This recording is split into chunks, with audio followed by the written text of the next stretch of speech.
Bonjour, bonsoir, bienvenue sur la chaîne de l'immigration et de l'entrepreneuriat. Aujourd'hui, j'aimerais te parler d'un sujet pertinent, important, sanglant, mais en rapport avec l'immigration. C'est ce, après le générique.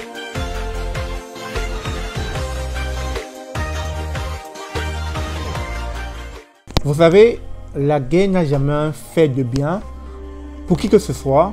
Et puis, je dirais, il n'y a jamais eu de vainqueur, proprement parlant, dans une guerre. Il n'y a que des morts, il n'y a que des hécatombes, il n'y a que des pertes en vie humaine. Et moi, ce qui me fait mal de manière récurrente, c'est qu'à chaque fois qu'il y a des phénomènes mondiaux, que ce soit la Covid, que ce soit les guerres, que ce soit celle qui se passe en ce moment, la guerre en Ukraine, nous sommes toujours laissés pour compte. Il se trouve que les Noirs sont toujours marginalisés, écartés et très souvent subissent de ces crises. Si vous vous rappelez, lorsque la Covid a commencé à prendre de l'allure, en Asie, principalement en Chine, on a vu beaucoup de Noirs se faire tabasser, se mettre hors de leur maison, se faire rejeter sous prétexte que c'est eux qui avaient amené la Covid. Aujourd'hui, on peut voir au niveau des frontières Pologne-Ukraine comment beaucoup de Noirs sont refoulés, tout simplement parce que ce n'est pas eux la priorité.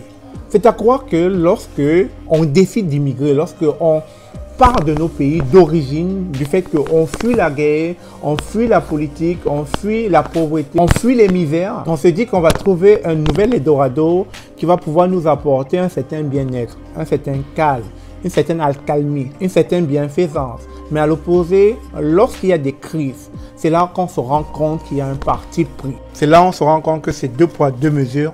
Une fois de plus, c'est absurde. Lorsqu'il y a des crises, nous sommes les laissés pour compte.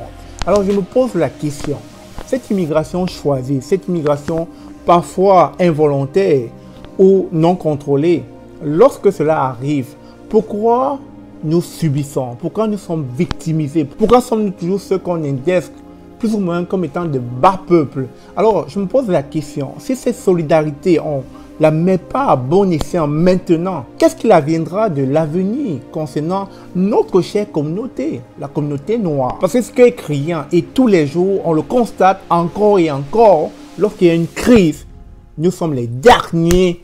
Et là, je me pose la question, à quoi sert cette division qu'il existe entre nous? Lorsque lors d'une crise, nous sommes tous mélangés, nous sommes tous mis dans le même panier. Et à cela, vous pouvez voir, lorsqu'on a demandé quels sont les pays en Afrique qui sont favorables à l'arrêt de l'agression russe en Ukraine, il y a plusieurs pays qui ont manifesté leur vote. Mais il y a quelques pays qui se sont abstenus de dire quoi que ce soit. Mais il y a d'autres pays qui n'ont pas carrément voté. Il y a le Cameroun, il y a le Maroc, et il y a l'Éthiopie. Et il y a le Burkina Faso. Une fois de plus, qu'est-ce que je constate? Il n'y a pas d'unanimité. On voit bien que chaque pays protège ses intérêts. Alors, je me pose la question, ce qui est en train de se passer en Ukraine, la façon dont les Noirs sont traités, quel État a réagi face à ça? Quel État a pris ses responsabilités face à ça? Vous savez, la politique n'est pas mon fort. Et le but, ce n'est pas de vous amener en politique, on parle d'immigration. Et lorsque je suis en face de ces cas de figure, de ces personnes qui ont immigré en Ukraine, en Russie, etc. et qui sont maltraités de la sorte, alors ça vient me heurter. Alors je me pose la question, ce qui arrive aux Noirs en Ukraine peut arriver aux Noirs en France, en Angleterre, en Suisse, au Canada, partout ailleurs. Tout simplement parce que nous n'avons pas d'institutions fortes afin de défendre nos droits. Et c'est malheureux pour nous, les pauvres citoyens lambda. Je vais te dire un truc, toi qui m'écoutes. Si tu projettes un jour d'immigrer, si tu projettes un jour de te retrouver dans n'importe quel pays, le seul conseil que je pourrais te donner, c'est de toujours rester en communauté. Quand je dis de rester en communauté, tout simplement, il faut faire le bon discernement.